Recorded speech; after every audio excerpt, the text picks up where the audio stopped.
ये आपका आज का संपादकीय पाठ है और संपादकीय पाठ आपको प्रीलिम्स में, मुख्य परीक्षा में, इंटरव्यू में हर जगह मदद पहुंचाते हैं।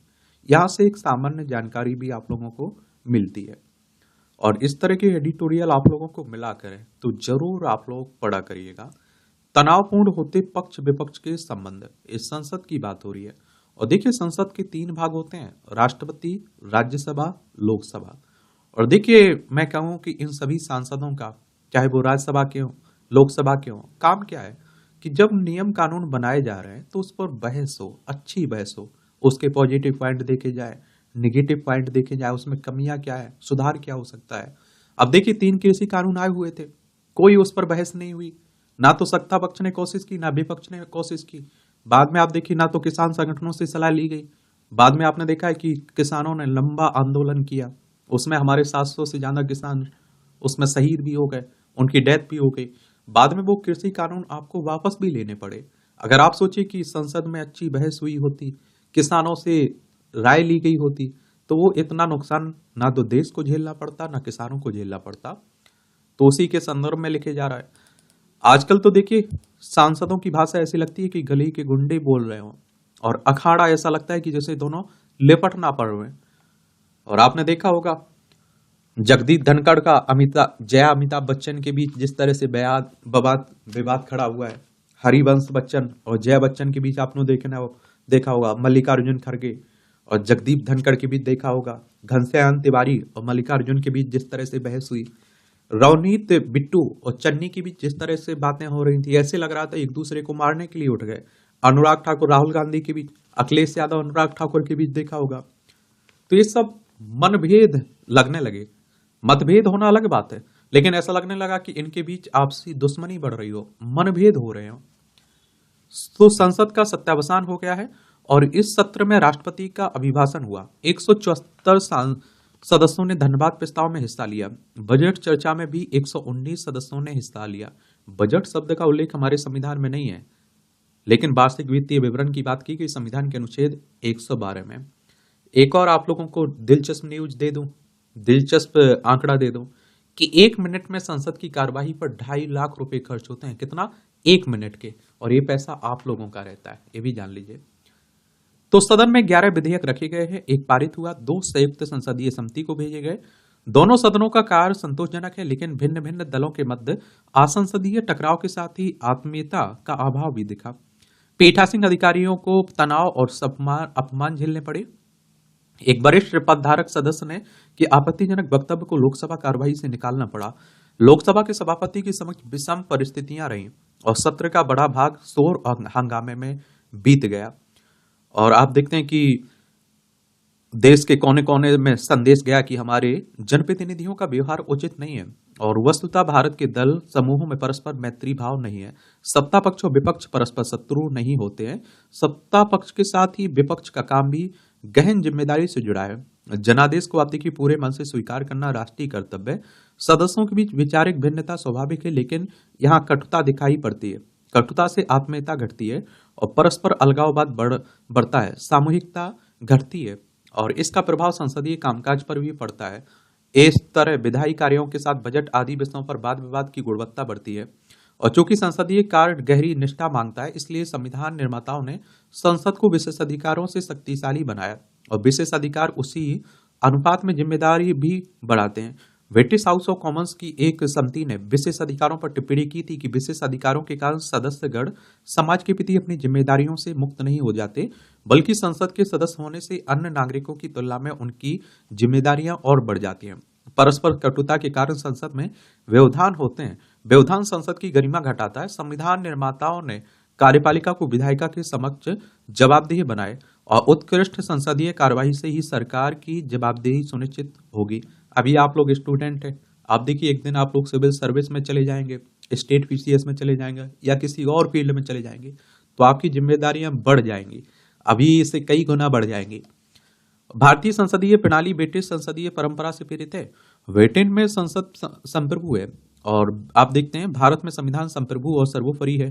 ब्रिटिश संसद की शक्ति के विषय में डायसी ने लिखा था कि वह एक छोटे बच्चे को फ्रॉड कर सकती है, वहीं गैर कानूनी को कानूनी ठहरा सकती है। हालांकि ब्रिटिश संसद में भारतीय संसद जैसे हंगामे नहीं होते हैं। अमेरिकी संसद कांग्रेस में भी प्रतिनिधि सभा एवं सीनेट नाम के दो सदन हैं। अमेरिकी कांग्रेस के पास राष्ट्रपति के विरुद्ध महाभियोग के अधिकार हैं। स्विट्जरलैंड में दो विधायी सदन हैं और यहाँ विधायिका द्वारा पारित कानून की समीक्षा न्यायालय नहीं कर सकते हैं। और यहाँ भी आप देखिए भारत जैसी संसदीय अव्यवस्था नहीं है। और जापानी संसद डायट राज्य की शक्ति का सर्वोच्च साधन भी है। और पश्चिमी देशों की विधायिका में भारत जैसे अप्रिय आचरण नहीं होते हैं। इन देशों में संसदीय व्यवस्था का इतिहास बहुत पुराना नहीं है, जबकि भारत वैदिक काल से भी जनतांत्रिक व्यवस्था को पोषित करता आ रहा है। सभा और समितियों वैदिक काल में भी थी, आप लोगों ने पढ़ा होगा। तब से लेकर महाकाव्य काल तक संसदीय व्यवस्था के सूत्र मिलते हैं। ब्रिटेन में 1228 में कुलीनों की समिति बनाने की मांग की गई थी। 1295 में एडवर्ड प्रथम ने इसे परामर्शदात्री संस्था की मान्यता दी। एडवर्ड तृतीय 1327 के समय व्यवस्था द्विसदनीय हुई। और इंग्लैंड में संसदीय परंपरा का जन्म और विकास धीरे धीरे हुआ। भारत में लगभग आप देखिए 5000 साल पहले भी सभा समितियां थी, लेकिन ब्रिटिश संसदीय परंपरा अल्पकाल में ही विख्यात हो गई। स्मरण याद रहे कि राष्ट्र का मूलाधार संस्कृति है और संस्कृति का मूलाधार सामूहिक रीति प्रीति है। और संप्रीति संसदीय कार्यवाही की गुणवत्ता घटी है। वाद विवाद में शालीनता भी घटी है। जनसभा में बोलना अलग बात है और सदस्य या फिर संसद या विधानसभा में बात रखना अलग है। संसदीय कार्यवाही का उद्देश्य राष्ट्र का लोकमंगल है, इसलिए शालीन विमर्श के प्रति निष्ठा होनी चाहिए। देश को झकझोरने वाले मुद्दे बहुधा सिरे उठाते हैं। संस्कृति का चरण, अलगाववाद, चिकित्सा, शिक्षा, कृषि, बेरोजगारी और अर्थनीति सहित सभी मुद्दों पर राष्ट्रीय विमर्श की आवश्यकता है। लेकिन पवित्र सदनों में अव्यवस्था है। सदनों की बैठकों की संख्या लगातार घट रही है। अल्पकालीन सत्रों में विधायकों और सांसदों को अपनी बात करने का अवसर नहीं मिलता है। हंगामे का एक कारण यह भी है। और आप देखेंगे कि विधायी सदनों की बैठकों की संख्या और समय बढ़ाना होगा। बैठकों एवं सत्रों की संख्या को संविधान का भाग बनाया जाना चाहिए। विपक्ष के प्रस्ताव, निजी विधेयकों और संकल्पों का समय भी बढ़ाना चाहिए। और इसके लिए विपक्षी भागीदारी से युक्त दोनों सदनों की एक संयुक्त समिति बन सकती है। और संसदीय प्रणाली में सुधारों की फेरी आवश्यकता है। ऐसे सुधार अविलंबनीय लोक महत्व के हैं। सिद्ध इतिहासकार ग्रोट ने कहा कि सरकार संचालन में वैधानिक नैतिकता का प्रसार जरूरी है। केवल बहुसंख्यक लोगों में ही नहीं, बल्कि सभी नागरिकों में। कोई भी शक्तिशाली, हठी और दुस्साध्य अल्पमत स्वतंत्र शासन का कार्य संचालन दुरूह या कठिन बना सकता है। हालांकि कार्यपालिका के संबंध में यहाँ आलोचना की सुविधा है। दल संघर्ष की कटुता के बावजूद संविधान के प्रति आदर संसदीय कार्यवाही में भारत के हर्ष, विषाद, आशा, अभिलाषा की छाप होनी चाहिए। राष्ट्र निर्माण की कार्ययोजना के संकल्प में प्रसन्न उत्तरदायित्व पूर्णता जरूरी है, लेकिन ऐसा प्रयास नहीं होता है। संसदीय कार्यवाही का सजीव प्रसारण होता है और अपने जनप्रतिनिधियों को शालीन और भद्र न देखकर आमजन निराश होते हैं। राष्ट्र जीवन में आशा, उत्साह और उमंग जरूरी है। और आप देखिए संसदीय संस्थाओं में अनुशासन एवं मर्यादा का परिवेश निर्मित करना हम सबके लिए अनिवार्य है। सत्ता पक्ष और विपक्ष पूरे देश को संदेश दे कि वैचारिक मतभेद के बावजूद राष्ट्र सर्वोपरि के महामंत्र से जुड़े हुए हैं। और लेखक उत्तर प्रदेश विधानसभा के पूर्व अध्यक्ष रहे, इनके द्वारा यह आर्टिकल लिखा जा रहा है, हृदय नारायण दीक्षित साहब के द्वारा। आप लोग क्या सोचते हैं? अपनी राय आप लोग जरूर दिया करिएगा। आप लोगों की राय मायने भी रखती है।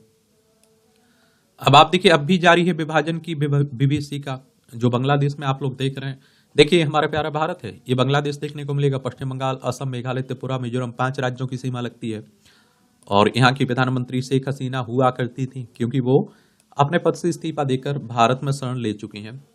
भारत के त्रासद विभाजन का स्मरण करने के लिए 14 अगस्त को जब विभाजन विभीषिका दिवस मनाने की पहल हुई, तो कुछ लोगों की ओर से उसका यह कहकर विरोध किया गया कि बंटवारे के इतने वर्षों बाद इसका कोई उचित नहीं है और उस त्रासदी को भूलकर आगे बढ़ने का वक्त है। लेकिन बांग्लादेश की घटनाएं यह बता रही हैं कि विभाजन के दंश भुलाए नहीं जा सकते। एक ओर बांग्लादेश के हिंदू दयनीय दशा में है और दूसरी ओर पाकिस्तान पोषित आतंकवाद भारत को क्षति पहुंचा रहा है। और यह सच है कि हम अंग्रेजों की गुलामी से मुक्ति 15 अगस्त 1947 को मिली, परंतु 14 अगस्त 1947 को भारत विभाजन का दंश एक कभी ना भरने वाला घाव दे गया। आज तक उस घाव को की टीस हर भारतवासी महसूस कर रहा है। 15 अगस्त भारत के लिए एक सुंदर ऐतिहासिक घटना थी, तो 14 अगस्त को भारत विभाजन एक अफसोसजनक दुर्घटना है। देखिए जो पाकिस्तान है ना, पड़ोसी लद्दाख, जम्मू कश्मीर, पंजाब, राजस्थान, गुजरात, 5 राज्यों की सीमा लगती। 1947 तक ये हमारा हिस्सा हुआ करता था, भारत का हिस्सा हुआ करता था। 1947 में ये अलग हुआ था और 1971 के पहले बांग्लादेश पाकिस्तान का हिस्सा हुआ करता था। 1971 का जो युद्ध हुआ था ना, उसमें आप देखिए बांग्लादेश को आजादी मिली थी। और आप सोचिए कि बीबीसी का कहने का मतलब आप समझिए, बहुत सारे लोग पाकिस्तान से भारत आए और भारत से पाकिस्तान गए। बड़ा त्रासदी झेलनी पड़ी उस तरह, उस समय बहुत यातनाएं लोगों को झेलनी पड़ी, लोगों की जान भी गई। विश्व इतिहास में शायद पहली बार ऐसा हुआ था जब किसी देश का विभाजन हुआ हो और फिर बड़ी संख्या में उसकी प्रजा की अदला बदली हुई हो। इससे पहले किसी राष्ट्र का पर आक्रमण होता था, वहां सत्ता बदलती थी, शासक भी बदलता था और यह सब होता था, परंतु राष्ट्र का विभाजन हुआ हो और फिर प्रजा की अदला बदली हुई हो, यह पहली बार भारत विभाजन के समय हुआ। इसके लिए भारत ने अपनी भूमि का बंटवारा भी किया और अपने ही लोगों पर अत्याचार होते हुए भी देखा। हमारे तत्कालीन नेताओं ने उदारता का परिचय देते हुए यह छूट दी कि हिंदुस्तान ना छोड़कर नए नए बने पाकिस्तान में जो जाना चाहे वह जाए, जो नहीं जाना चाहते हैं और भारत में भी सुरक्षित रह सकता है। इसके विपरीत आप देखेंगे, भारत भूमि का ही एक टुकड़ा लेकर पाकिस्तान नामक इस्लामिक राष्ट्र घोषित करने वाले कट्टरपंथी नेताओं ने उस भूखंड पर बहुत समय पहले से ही रहते चले आ रहे भारतीय विशेषकर हिंदू सिखों के साथ मारकाट शुरू कर दी थी और सांप्रदायिक मानसिकता और हिंदुओं के प्रति नफरत के चलते ही पाकिस्तान में त्रासदपूर्ण हालात पैदा हो गए। वहां हर वह काम किया गया जिसमें मानवता शर्मसार होती, हिंसा का ऐसा नांगा नाच किया गया कि उसकी कल्पना भर करने से सहरन पैदा होती है। और पाकिस्तान में हिंदुओं सिखों के कत्लेआम के समाचार जब भारत आए तो प्रतिक्रिया स्वरूप यहाँ भी हिंसक घटनाएं हुई। पाकिस्तान में रह रहे हिंदुओं और सिखों को मारा गया, उनकी स्त्री बच्चियों के साथ दर्दनाक पापाचार हुए, पुरुष स्त्रियों और मासूम बच्चों की हत्या करके उनके सब ट्रेनों में भरकर भारत की ओर रवाना कर दिए गए। इस हिंसक कार्रवाई में जो बचे उनमें से अनेक भागकर कश्मीर की घाटियों में शरण लिए हुए थे, लेकिन उन्हें भी कबायली बेस में निशाना बनाते हुए आतंकित किया गया और ऐसे अत्याचारों की एक अंतहीन सूची थी। और देखिए, आजादी के बाद अभी तक देखते रहिए, हिंदुओं की संख्या, अल्पसंख्यकों की संख्या घट रही है पाकिस्तान में और बांग्लादेश में। और आप देखेंगे कि इसीलिए वहां से वो लोग भागकर भारत भी आते हैं। नया जो नागरिकता कानून है ना, उन्हीं लोगों के लिए आप देखते हैं नागरिकता देने की बात करता है। इस प्रकार भारत विभाजन के दौरान लाखों भारतीयों का कत्लेआम हुआ और लड़कियों और स्त्रियों की मर्यादा का हनन हुआ। दस्तावेज बताते हैं कि अकेले राजौरी में शरण के लिए हजारों हिंदुओं को मौत के घाट उतार दिया गया। ना तो उनकी ठीक से पहचान हो पाई और ना ही उन्हें चिता मिल पाई और उनकी अस्थियों को ट्रक में भर भर कर नदियों में विसर्जित कर दिया गया। इस मारकाट में जो बचे रहे वे शरणार्थी बन भारत में अपने रिश्तेदारों या परिचितों के यहाँ आश्रय लेने को विवश हुए, परंतु उनकी जिजीविषा नहीं हारी। उन्होंने हालात का डटकर सामना किया। भारत आकर उन्होंने अपने को फिर से शिखर तक पहुंचाने का पूरा प्रयास किया, इसमें भी सफल भी रहे। आज वे लोग समाज, कला, शिक्षा, राजनीति, आर्थिक ज्ञान, विज्ञान, कृषि आदि लगभग सभी क्षेत्रों में अग्रणी भूमिका निभा रहे हैं। भारत के विकास में महती योगदान दे रहे हैं, परंतु अपनी मातृभूमि छोड़ने का दंश अब तक उनके परिवारों में देखने को मिलता है। जब तब झलक आई आंखों में अपने स्वजनों के मारे जाने का पीड़ा भी झलकती है उनकी। और विभाजन के समय जो हिंदू पाकिस्तान में रहने को अभिशप्त हुए, वहां शोषण दमन के कारण आज उनकी संख्या लुप्त होने के कगार पर है। पाकिस्तान से अलग हुए बांग्लादेश में भी हिंदुओं की यही स्थिति है। दुख की बात है कि इन दिनों ही इस्लामिक देशों में हिंदुओं की इस घटती जनसंख्या पर वैसी चिंता नहीं की जा रही जैसी कि जानी चाहिए। पाकिस्तान, बांग्लादेश में हिंदुओं की संख्या तेजी से घट रही है। भारत में मुसलमानों की संख्या बढ़ती संख्या यह बताती है कि वे यहाँ पाकिस्तान या बांग्लादेश से अधिक सुरक्षित हैं। और कई रिपोर्ट तो ये भी कहती हैं कि यहाँ हमारे देश में मुस्लिम पाकिस्तान और बांग्लादेश से बहुत अच्छी स्थिति में है। और आज यह कहने में कोई अतिशयोक्ति नहीं कि भारत के विभाजन ने मानवता ही नहीं बल्कि भारत के विचारों की भी हत्या की है। और किसी दुर्घटना का मानवीय चेतना की अंतिम गहराई पर चले जाना मानव मन की गंभीर प्रकृति का प्रतीक है। यह भारत का महत्वपूर्ण पक्ष है कि हम उस घटना को भूल नहीं है और सच में नहीं भूलेंगे। तभी हम सांप्रदायिक मानसिकता, उन्माद और आतंकवाद को समझने सकेंगे और जब समझेंगे तभी तो उसका समाधान भी ढूंढेंगे।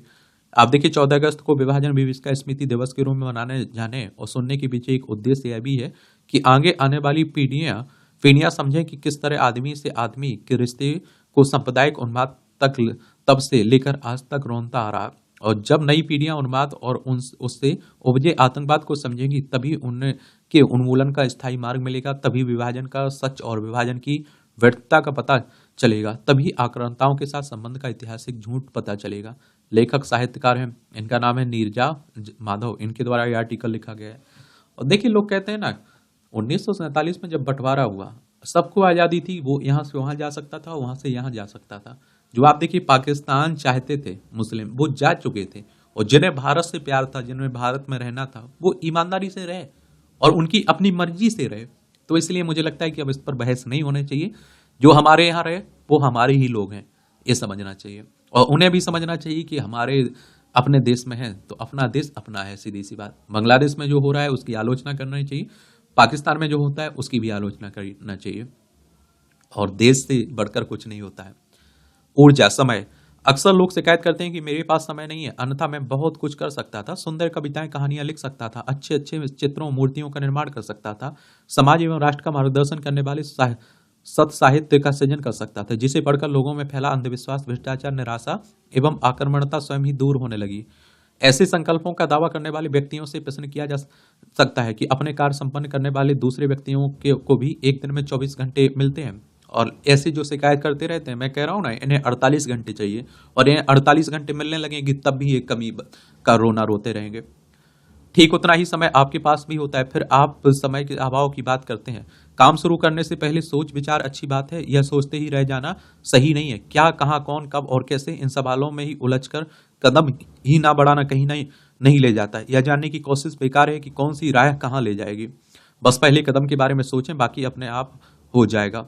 भौतिक साधनों का अपना महत्व है, किंतु साबुन तथा पानी की व्यवस्था होने पर क्या मैले कपड़े बिना परिश्रम के धोए जा सकते हैं? अगर आपको समझ नहीं आता कि करें तो क्या करें, अगर आप उदास, कमजोर, निराश, संदेह या फिर संकोच से घिरा महसूस कर रहे हैं तो खुद के पास लौटें, देखें कि वर्तमान में आप कहाँ, क्या और क्यों हैं, और फिर आप खुद को बिल्कुल कमल के फूल की तरह पा जाएंगे, जो कीचड़ में भी पूरी खूबसूरती के साथ खिल उठता है। वैसे भी सब इस लायक होते ही नहीं है कि अपने मन की कर कर ही लें। बाहर का खोल जितना भी मजबूत हो, भीतर को साधे बिना बात नहीं बनती है। भीतर की गांठें देर सवेर उलझा ही देती हैं, और इसके लिए हमें अपने भीतर काम करना होता है। भीतर आत्मज्ञान होना बेहतर है, यही हमारा संकल्प है।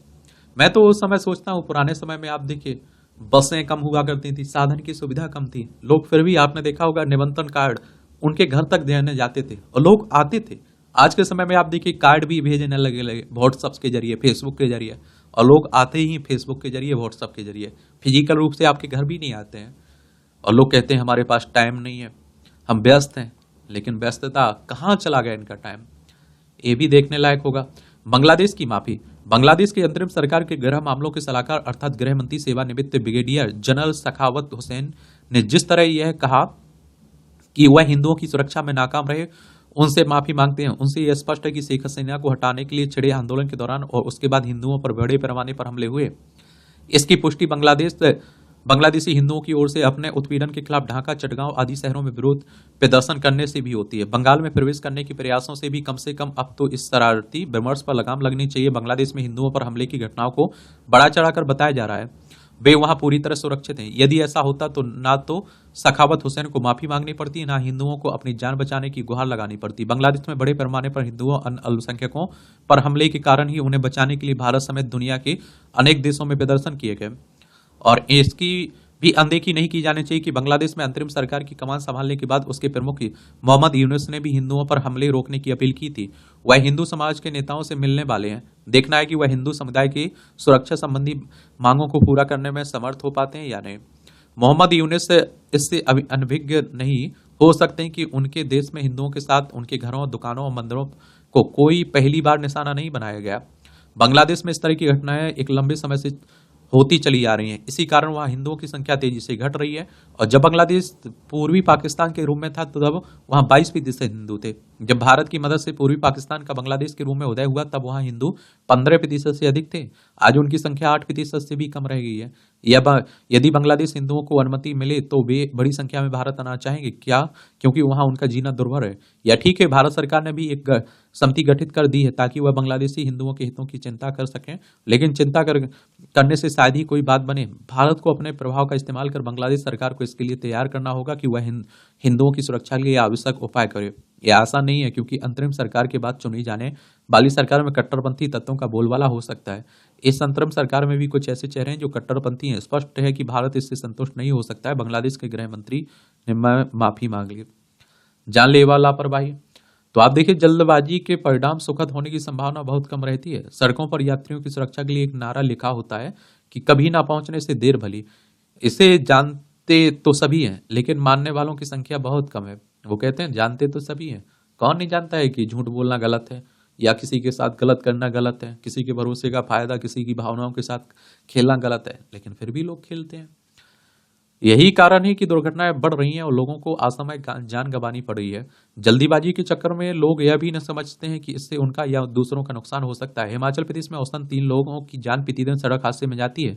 हादसे का बड़ा कारण मानवीय लापरवाही को ही माना गया है। आगे निकलने की होड़ में नियमों की अवहेलना की जाती है, जिसके कारण दुर्घटना की आशंका बढ़ जाती है। रविवार को हिमाचल सीमा के साथ लगती पंजाब की जंजो खंड में ऊना के लोगों की नवन शंकर ले जा रही इनोवा गाड़ी बह गई।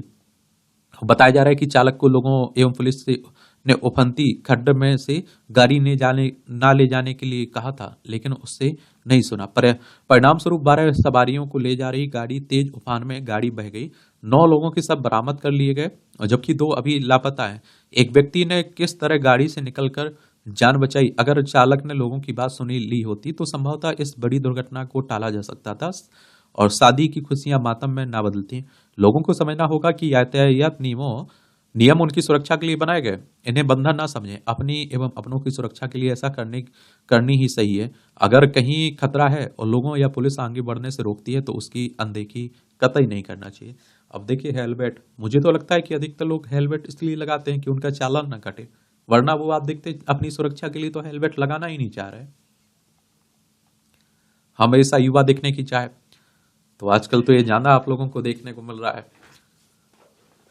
बुढ़ापे की निशानी चेहरे पर झुर्रियों को हटाने का दावा करने वाली एंटी एजिंग क्रीम की भारत में बिक्री में इन दिनों आश्चर्यजनक वृद्धि देखी गई। पिछले 2 वर्षों में इसकी बिक्री 27% से बढ़कर 35% तक पहुंच गई है। यानी कि प्राकृतिक जो जीवन चलता है उसे भी लोग मात देने की फिराक में है। एंटी एजिंग क्रीम की बिक्री में हुई वृद्धि इस प्रवृत्ति का संकेत है कि हमेशा युवा दिखने की चाह आधुनिक समाज का एक प्रमुख लक्षण बन गई। हालांकि युवा दिखने की यह चाहत नहीं है। इतिहास गवाह है कि मनुष्य ने हमेशा से अमरत्व की खोज करनी चाहिए। इस प्रवृत्ति के मूल में मानव मन की जटिलताएं छिपी हैं। युवा रहने की इच्छा मनुष्य की एक स्वाभाविक प्रवृत्ति है, परंतु आधुनिक समाज में यह इच्छा एक ऐसी मानसिकता में परिवर्तित हो गई है जो युवा दिखने को सफलता, आकर्षक, खुशी का पर्याय मानती है। यह मानसिकता विभिन्न सामाजिक और सांस्कृतिक कारकों से प्रभावित होती है। विज्ञापन उद्योग इस मानसिकता को लगातार पुष्टि करता है। वह लोगों को अपनी उम्र छिपाने, युवा दिखने के लिए प्रेरित करता है। यह विशेष रूप से उन क्षेत्रों में प्रचलित है जहां दिखावा महत्वपूर्ण माना जाता है। समाज में बुढ़ापे को अक्सर कमजोरी, अक्षमता से जोड़ा जाता है। इस धारणा के कारण लोग बुढ़ापे के लक्षणों को छिपाने की कोशिश करते हैं और जिससे एंटी एजिंग उत्पादों की मांग बढ़ती है। बाजार ने इन मनोवैज्ञानिक प्रवृत्ति को एक बड़े व्यवसायिक अवसर में बदल दिया। सौंदर्य उद्योग ने इस मनोवैज्ञानिक सुरक्षा को बनाया।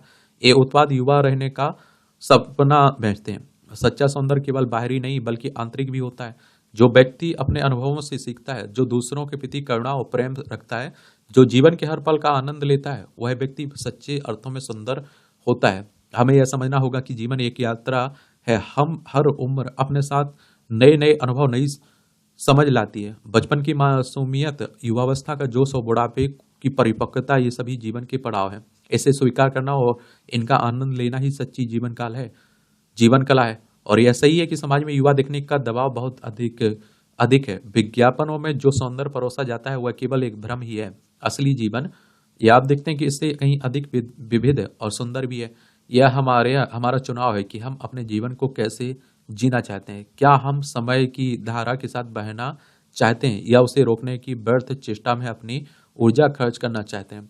हम अपने हर रूप उम्र की को प्रेम के साथ अपनाएं, क्योंकि जीवन की सच्ची खूबसूरती इसकी विविधता में ही छिपी है। लेखक स्वतंत्र टिप्पणीकार है। ये आप देखिए, टिप्पणियां रहती हैं, ये भी देख लिया करिएगा।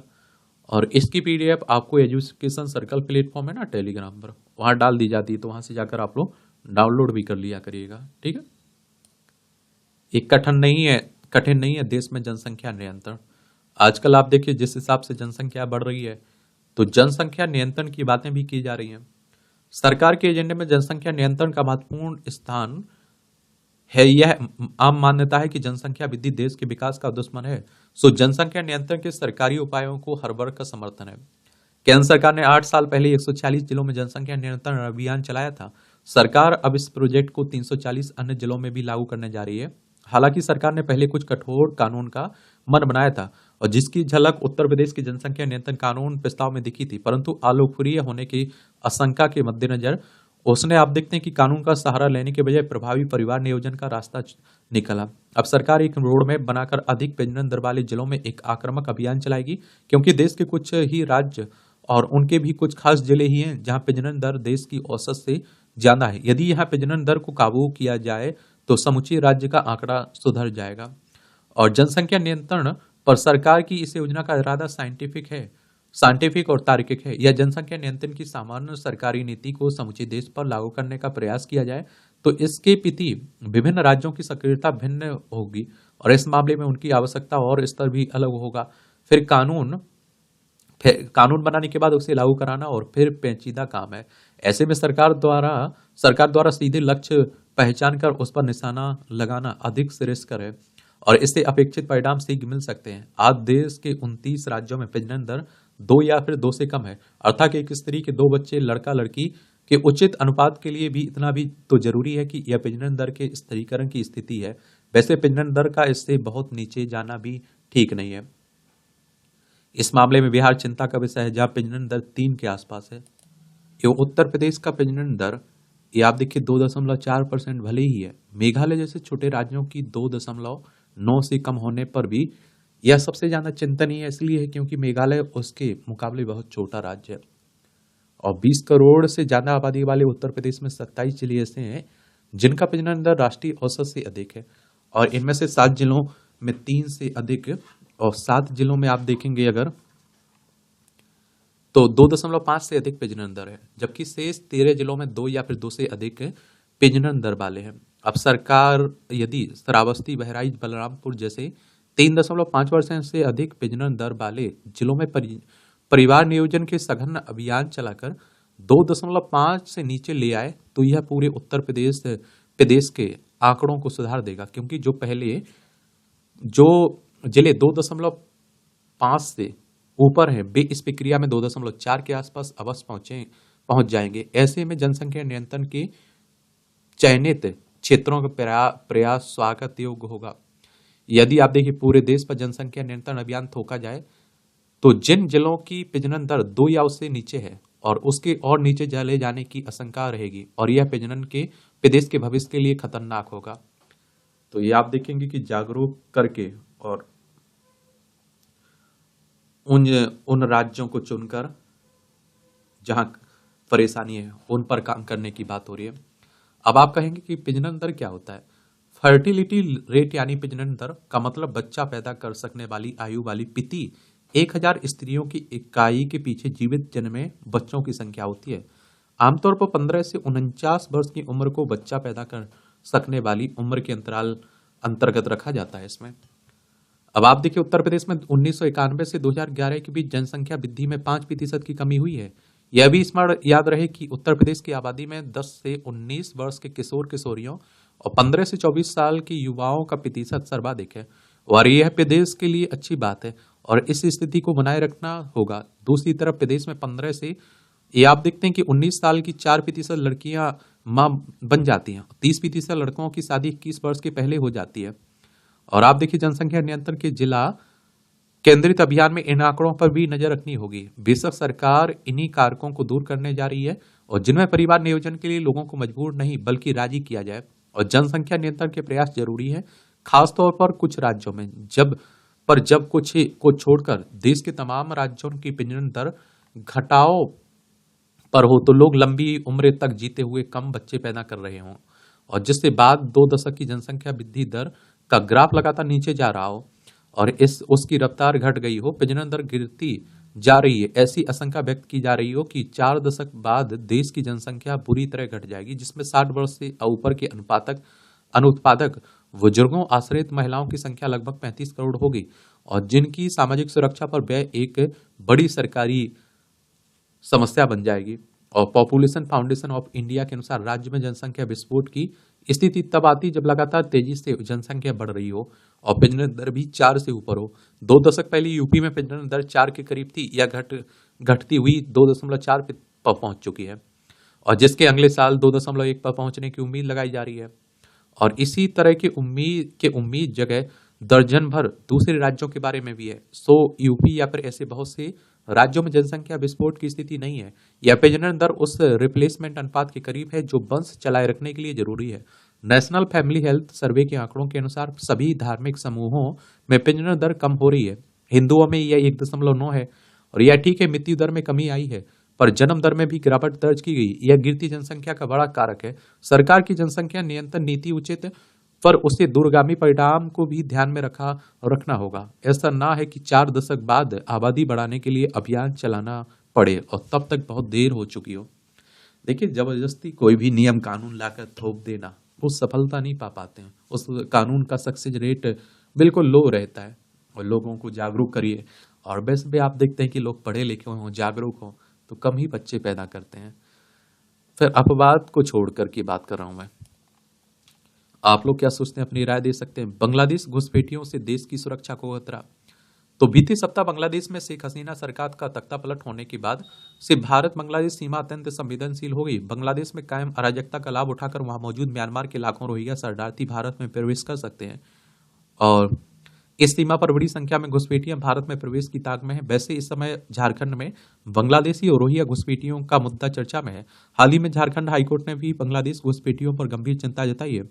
हाईकोर्ट ने इस मामले पर सख्त टिप्पणी करते हुए राज्य और केंद्र सरकार को इस संबंध में कार्रवाई करने के निर्देश दिए। न्यायालय ने यह भी पूछा है कि सरकार ने अब तक कितने घुसपैठियों की पहचान की, उन्हें वापस भेजा है। हालांकि भारतीय सुरक्षा एजेंसियों ने अवैध बांग्लादेशी रोहिंग्याओं को पकड़ने के लिए अभियान चला रखा है, जिस कारण उत्तर प्रदेश में कई रोहिंग्या पकड़े भी गए। यूपी पुलिस के मुताबिक इस समय प्रदेश के अनेक इलाकों में रोहिंग्या अवैध रूप से रह रहे हैं, लेकिन इनकी पहचान कर पाना इस कारण से मुश्किल होता है क्योंकि इनके पास फर्जी आधार कार्ड, वोटर कार्ड और राशन कार्ड आदि हैं। चौंकाने वाली बात यह है कि इन घुसपैठियों और रोहिंग्याओं को भारत में बसाने के लिए कई गैंग संगठित रूप से काम कर रहे हैं। ये गैंग लंबे समय से कमीशन लेकर बंगाल और म्यांमार में से रोहिंग्याओं को भारत लाकर बसा रहे हैं। ये गैंग बहुत ही संगठित तरीके से काम करते हैं। 3 चरणों में ये लोग रोहिंग्याओं को भारत के निवासी होने का दर्जा प्रदान करवाने का प्रयास करते हैं। भारत बांग्लादेश सीमा के तहत बांग्लादेश मेघालय में लगभग आपदा की 20% में सही से बाढ़बंदी नहीं हो सकी। और मेघालय की एक गैर सरकारी संस्था जो अवैध घुसपैठ के खिलाफ सक्रिय है, उसने वहां की सरकार से शिकायत की थी कि 10 से 20 हजार रुपए लेकर दलाल घुसपैठियों को भारत में प्रवेश कराते हैं। इस संगठन का दावा है कि पहला गैंग बांग्लादेश व म्यांमार की सीमा से सटे भारत बांग्लादेश सीमा के जरिए रोहिंग्याओं का प्रवेश कराते हैं। यह गैंग सीमा पर रोहिंग्याओं और बांग्लादेशी नागरिकों को भारत में रह रहे दूसरे गैंग के एजेंटों को सुपुर्द कर देते हैं, फिर इन्हें भारत के विभिन्न प्रदेशों में पहुंचाया जाता है। दूसरा गैंग इन लोगों को स्थानीय स्तर पर तीसरे गैंग को तभी सुपुर्द करता है जब उसे आवश्यक फर्जी दस्तावेज जैसे राशन कार्ड आदि के बनने की गारंटी मिलती है। इस पूरे घटनाक्रम की खास बात यह है कि ज्यादातर ऐसे अवैध घुसपैठ की भनक भारत की सुरक्षा एजेंसियों को नहीं लग पाती है। यह अवैध आव्रजन बहुत ही सुनियोजित तरीके से होता है। अवैध आव्रजन कराने वाले एजेंटों को दोनों तरफ से मोटा धन मिलता है। साथ ही भारत की प्रतिबंधित जिहादी संस्थाओं के स्लीपर सेल इन एजेंटों को आव्रजन कराने के बदले खूब धन उपलब्ध कराते हैं, क्योंकि इन संस्थाओं की मंशा भारतवर्ष का इस्लामीकरण करना है। इसलिए इस्लामिक जिहादी वाले लोग ज्यादा से ज्यादा भारत में बसे हैं। यह इन संस्थाओं से संबंधित लोगों का प्रयास रहता है। चूंकि भारत में बसने वाले इन अवैध नागरिकों के पास रोजगार का कोई सुनिश्चित साधन नहीं होता है, लिहाजा ये बड़े अपराधों को अंजाम देने में जुट जाते हैं। इसके अलावा ये इस्लामिक जिहादी और आतंकी गतिविधियों का टूल भी शीघ्रता से बन जाते हैं। और आप देखते हैं कि म्यांमार, बांग्लादेश, भारत में रोहिंग्याओं के आतंकवाद, अपराध और हिंसा में संलिप्तता के काफी प्रमाण भी मिले। इसलिए भारत को बांग्लादेश और म्यांमार सरकार से समन्वय बनाकर सजगता से कार्रवाई करनी चाहिए। ये आप देखिए म्यांमार है, अरुणाचल प्रदेश, नागालैंड, मणिपुर और मिजोरम की सीमा लगती है इससे। आप लोग क्या सोचते हैं इस तरह के मुद्दों पर अपनी राय जरूर दिया करिएगा। और देखिए बांग्लादेश सीमा पर तेज होता शरण का शोर, भारत में आने के लिए बात हो रही है। तो कई बार हम लोग बात कर चुके हैं, आप लोगों को पढ़ना है तो पढ़ सकते हैं। इसकी पीडीएफ आपको टेलीग्राम पर दे देता हूँ। एक बात और मैं बार बार कह रहा हूँ आपसे कि जो काम के आर्टिकल रहते हैं उन पर हम लोग बात करते हैं। बाकी देखिए बांग्लादेश पर बार बार लिखे जा रहे हैं, उन पर हम लोग ऑलरेडी बात कर चुके हैं। टाइम बर्बाद करने का कोई मतलब नहीं रहता है। और कोई अपडेट होगा तो जरूर हम लोग उस पर बात करेंगे। सांस्कृतिक आधारों की पुनर्स्थापना, ये क्या कहा जा रहा है? तो आप देखिए कि संस्कृति संस्कृति एक ऐसी जीवंत और व्यापक संकल्पना है और जिससे राष्ट्र जीवन ऊर्जावान बनता है। यह व्यक्ति, समाज और राष्ट्र के विकास का आधार है। यही वह तत्व भी है जो राष्ट्र मानस का निर्माण परिष्कार करती है और उसे सही दिशा देती है। वेद, उपनिषद, रामायण, महाभारत भारतीय ज्ञान परंपरा के आदि ग्रंथ हैं। इनमें चिंतन का विराट रूप है। यह ऐसे आदिम स्रोत हैं जिनमें आप देखिए भारतीय संस्कृति का आध्यात्मिक और मनोवैज्ञानिक बीज विद्यमान है। इन ग्रंथों में ज्ञान एवं अनुभव के सत्र की अभिव्यक्ति है। यही वह सत्र है जो भारतीय चिंतन और संस्कृति का मूल है। व्यक्ति को जीवन दृष्टि और जीवन पद्धति सांस्कृतिक आधारों से मिलती है और जिसकी निर्मित वेद और उपनिषद के सूत्रों अथवा मंत्रों से होती है। हमारी ज्ञान परंपरा, हमारे पूर्वज, हमारी संत परंपरा, वीरता की परंपरा, हमारी विद्या बुद्धि, हमारा साहित्य, धर्म, दर्शन, नीति, भक्ति, कला, कौशल, देशानुराग, अतिथि सत्कार, खान पान, वेशभूषा, रहन सहन, स्वभाषा आदि अनेक ऐसे महत्वपूर्ण विषय एवं क्षेत्र हैं जो सांस्कृतिक आधारों के रूप में जाने जाते हैं। देशानुराग सर्वविदित है कि लंबे समय तक विदेशी दासता के कारण देश ने अनेक कष्ट सहे, किंतु देशानुराग और सौ की स्मृति बनी रही और मातृभूमि के लिए बलिदानों की परंपरा अनवरत चलती रही। क्या आज इस भाव में कमी नहीं आ रही है? आज आधुनिक बनने के मोह में एवं विदेशी को ही श्रेष्ठ मानने की मानसिकता के कारण हम रहन सहन, खान पान, स्वभाषा, देशानुराग आदि अनेक बातों में अपने सांस्कृतिक आधारों से अलग होते जा रहे हैं। या फिर क्या ऐसे में सांस्कृतिक आधारों की पुनर्स्थापना के बिना सशक्त एवं व्यक्ति एवं राष्ट्र का उत्थान संभव है? ध्यान रहे कि श्रेष्ठ व्यक्तित्व, चरित्रवान पीढ़ी और विकसित राष्ट्र के संकल्प हेतु उच्च आदर्शों का निर्माण व अनुसरण आवश्यक है। भारतवर्ष की सनातन परंपरा में रामकृष्ण जहां एक और उच्च आदर्श है, वहीं दूसरी ओर सांस्कृतिक आधार भी है। आज राष्ट्रोत्थान के लिए जनमानस में इनकी पुनर्स्थापना की आवश्यकता है। भारतीय संस्कृति जन चेतन सभी में ईश्वर का वास मानकर सभी के सम्मान का भाव रखती है। यदि यहाँ सबके सुख की कामना के मंत्र हैं तो इसका व्यवहारिक रूप भी विद्यमान है। जाति, मंत्र, संप्रदाय और उनके रीति रिवाज भारतीय संस्कृति के आधार हैं, लेकिन अनेक अवसरों पर भ्रम भय फैलाकर और झूठ के सहारे आपसी सद्भाव को बिगाड़ने के प्रयास किए जाते हैं। क्या ऐसे में यह समझना आवश्यक नहीं है कि भारतीय संस्कृति विवाद की नहीं, संवाद की संस्कृति है? समाज एवं राष्ट्र की एकता अखंडता के लिए सांस्कृतिक आधार नितांत आवश्यक है। गांधी जी ने लिखा कि पहले हम अपनी संस्कृति का सम्मान करना सीखें और उसे आत्मसात करें। हमारी संस्कृति में जैसे मूल्यवान निधियां हैं, वैसे किसी दूसरी संस्कृति में नहीं है। क्या समाज और राजनीति के शीर्ष पर बैठे विभिन्न लोगों को आज गांधी जी के विचारों को नहीं समझना चाहिए? आजकल कई बार धर्म और दर्शन पर भी अनर्गल टीका टिप्पणी की जाती है, जबकि धर्म और दर्शन भारतीय संस्कृति की आत्मा है और दोनों एक दूसरे के पूरक हैं। दोनों का ध्येय आत्म तत्व को अध्यात्म तत्व से जोड़ना है। और आप देखें, भारतीय धर्म दर्शन का विस्तार। राष्ट्रीय और वैश्विक फलक पर अनेक लोग भारतीय धर्म, दर्शन, साहित्य और संस्कृति को जान समझ रहे हैं। विश्व के कई विश्वविद्यालयों में यह पाठ्यक्रम का हिस्सा है, लेकिन यह विडंबना है कि हमारे देश का एक बड़ा हिस्सा हमारे ही सांस्कृतिक आधारों से अनजान है। इसलिए आज यह आवश्यक कि संस्कृति के पाठ विभिन्न स्तरों पर पाठ्यक्रम का हिस्सा बने। सराहनीय और राष्ट्रीय शिक्षा नीति 2020 में भारतीय संस्कृति ज्ञान समुचित समझ के प्राविधान किए गए हैं। प्रधानमंत्री द्वारा विरासत पर गर्व का आह्वान भी सांस्कृतिक आधारों की पुनर्स्थापना के ही प्रयास है। पूरे देश में सांस्कृतिक महत्व के मठ मंदिरों एवं स्थानों का जीर्णोद्धार और पुनर्स्थापना की जा रही है। एक भारत श्रेष्ठ भारत जैसे अभियानों के माध्यम से युवाओं का देश की संस्कृति और विविधता से परिचय हो रहा है। आज विश्व के कई देश युद्ध एवं आंतरिक कलह के शिकार हैं। कई जगह विस्तारवादी एवं स्वयं को श्रेष्ठ मानने की भावना भी मुखर हो रही है। ऐसे में अनेक अवसरों पर भारत के समाधान की आशा की जाती है। तब यह आवश्यक है कि भारतवर्ष का जन जन अपनी ज्ञान परंपरा और संस्कृति से समुचित रूप से परिचित हो। ध्यान रहे कि व्यक्ति, समाज और राष्ट्र के उत्थान और पतन का मूल संस्कृति है और सांस्कृतिक आधारों की ओर प्रवृत्ति का मार्ग ही देश को शिखर पर ले जाएगा। अब आप देखेंगे कि कोई भी टॉपिक है तो वो क्यों चर्चा में है, वो आखिर उसका परिचय दे दिया करिएगा आप लोग। फिर उसमें आप देखते हैं कि क्या समस्याएं देखने को मिल रही हैं, किस तरह से समाधान हो सकता है, सरकार क्या समाधान कर रही है, सरकार क्या प्रयास कर रही है, उसके फायदे क्या है, ये सब देखा करिएगा। मैं कह रहा हूँ 360 डिग्री पर आप लोग सोचा करिएगा। उसके हर पक्ष को आपको सोचना है और समझना है और लिखना भी है।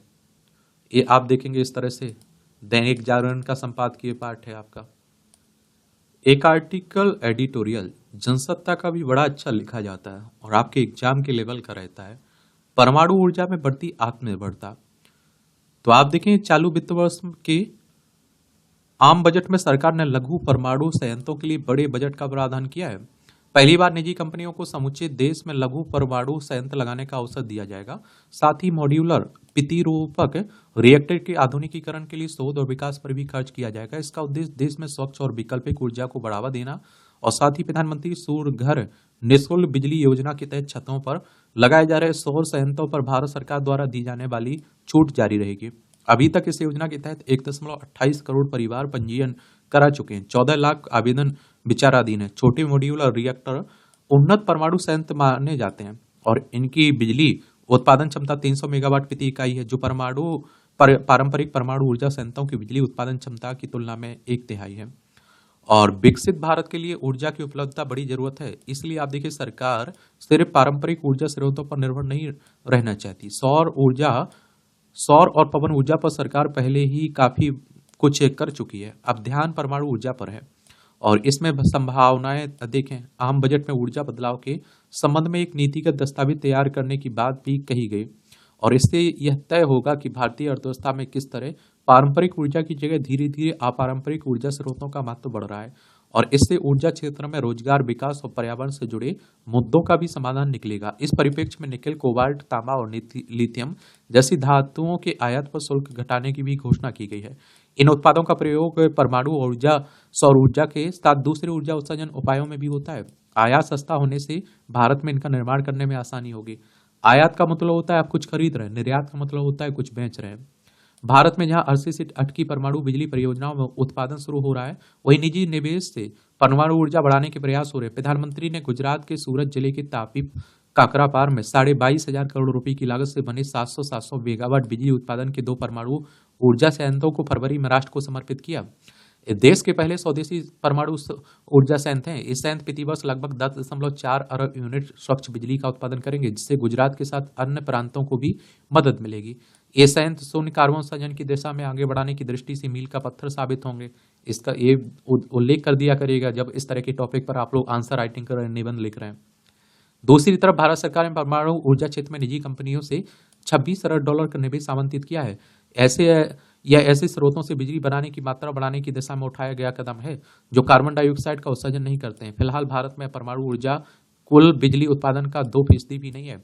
अगर यह निवेश बढ़ता है तो 2030 तक अपनी स्थापित विद्युत उत्पादन क्षमता का 50% गैर जीवाश्म ईंधन के उपयोग से प्राप्त लक्ष्य को हासिल करने में सहायता मिलेगी। वर्तमान में यह 42% है। इस सिलसिले में परमाणु ऊर्जा विभाग के और nuclear power corporation of India limited ने इस निवेश की बाबत बीते वर्ष निजी कंपनियों के साथ कई दौर की बातचीत भी की है और सरकार को इस निवेश से 2040 तक 11,000 मेगावाट नई परमाणु बिजली उत्पादन क्षमता की उम्मीद है। फिलहाल NPCIL की 7500 7,500 मेगावाट क्षमता वाले परमाणु ऊर्जा संयंत्र काम कर रहे हैं और इसमें बढ़ोतरी के लिए 1,300 मेगावाट बिजली उत्पादन का लक्ष्य रखा गया है, जो निवेश से संभव हो सकेगा। निजी कंपनियों के साथ परमाणु ऊर्जा विभाग की शर्तों में परमाणु संयंत्रों के उपकरणों के साथ भूमि और पानी के प्रबंधन पर होने वाले खर्च कंपनियां उठाएंगी। हालांकि संयंत्र के निर्माण संचालन उसमें प्रयुक्त होने वाले ईंधन का अधिकार NPCIL के पास रहेगा। निजी कंपनियां इन संयंत्रों में बनने वाली बिजली बेचकर राजस्व प्राप्त करेंगी। वो NPCIL परियोजनाओं के संचालन का शुल्क वसूल करेगा। इससे सरकार और कंपनी दोनों को लाभ होगा और साथ ही बड़ी मात्रा में नई कुशल और अकुशल रोजगार का सृजन होगा। परमाणु ऊर्जा परियोजनाओं के विकास का यह हाइब्रिड नमूना परमाणु क्षमता स्थापित करने में भविष्य में अत्यंत मददगार साबित होगा। फिलहाल हमारे यहाँ 2 तरह के परमाणु रिएक्टर हैं, एक गर्म पानी और जिसे बॉइलिंग वाटर रिएक्टर और दूसरे को प्रेशराइज्ड हैवी वाटर रिएक्टर कहा जाता है और इनमें प्राकृतिक यूरेनियम का प्रयोग होता है। यूरेनियम के अणुओं के विखंडन के लिए पहले रिएक्टर में अति उच्च दबाव और तापमान में पानी को खौलाया जाता है और जिससे आप देखिए अणु विखंडित होकर ऊर्जा में परिवर्तित होते हैं। इसे टरबाइन ब्लेड में चलाने की प्रक्रिया के साथ ऊर्जा उत्सर्जित होने लगती है। दूसरी रिएक्टर में ऊर्जा पानी के भारी दबाव से बनती है और इसमें आप देखें बहुत अधिक पानी की जरूरत होती है, इसलिए इस संयंत्र समुद्री तटों पर लगाए जाते हैं। गुजरात के तापी काकरापार परमाणु संयंत्र में बिजली पानी के उच्च दबाव से बनेगी। हालांकि अभी तक परमाणु ऊर्जा क्षमता में वृद्धि के लक्ष्य को हासिल करने में सरकार विफल रही है और इसका एक प्रमुख कारण परमाणु ईंधन आपूर्ति की कमी है। इसके लिए 2010 में रीप्रोसेस्ड परमाणु ईंधन की आपूर्ति के लिए अमेरिका से करार किया गया। साथ ही एक बड़ी समस्या परमाणु ऊर्जा उत्पादन के दौरान होने वाली दुर्घटना पर कड़े मुआवजे का कानून का होना है। यही वजह है कि परमाणु संयंत्र से ऊर्जा उत्पादन के काम वर्षों से अधर में लटके हुए थे, जो अब काकरापार परमाणु ऊर्जा संयंत्र में बिजली उत्पादन के साथ गति पकड़ेंगे। दरअसल दुर्घटना मुआवजे के सिलसिले में अमेरिका, फ्रांस जैसे देशों का कहना है कि भारत वैश्विक नियमों का पालन करे। इन नियमों के तहत दुर्घटना की प्राथमिक जिम्मेदारी संचालित कंपनी की होती है। इस क्रम में भारत की दुविधा यह भी थी कि हमारे यहाँ सभी परमाणु संयंत्रों का संचालन सरकारी कंपनी भारतीय नाभिकीय ऊर्जा निगम करती है। ऐसे में अंतर्राष्ट्रीय नियमों का पालन करने का मतलब था कि दुर्घटना की स्थिति में सरकार द्वारा मुआवजे की अदायगी झेलने की मजबूरी। उत्तरदायित्व कानून में एक अन्य विवादास्पद शर्त दुर्घटना के समय असीमित जिम्मेदारी भी जुड़ी थी। इस शर्त की वजह से अंतर्राष्ट्रीय परमाणु ऊर्जा कंपनियों को बीमा करता कंपनी तलाशने में मुश्किल पेश आ रही थी, क्योंकि कोई भी बीमा कंपनी परमाणु संयंत्रों से जुड़ी दुर्घटनाओं का संपूर्ण बीमा भार झेलने को जोखिम नहीं उठाती है। इसलिए कि परमाणु दुर्घटना इतनी बड़ी और व्यापक हो सकती है कि कोई एक दो बीमा कंपनियां इसकी भरपाई कर ही नहीं सकती हैं। रूस के चेर्नोबिल और जापान के फुकुशिमा में घटी परमाणु दुर्घटनाएं इसका उदाहरण है। इस नजरिए से लघु परमाणु ऊर्जा संयंत्र भविष्य में उपयोगी साबित हो सकते हैं। तो इस तरह से आप देखेंगे आज के संपादकीय पाठ की कहानी खत्म होती है। आप लोग पढ़ते रहिए, एंजॉय करते रहिए। आपका कोई सवाल हो मेरे लिए, सुझाव हो तो जरूर आप लोग बताइए। मस्त पढ़िए, ईमानदारी से पढ़िए, मेहनत करिए। मैं कहता हूँ अपना 100% दीजिए। ठीक है, धन्यवाद।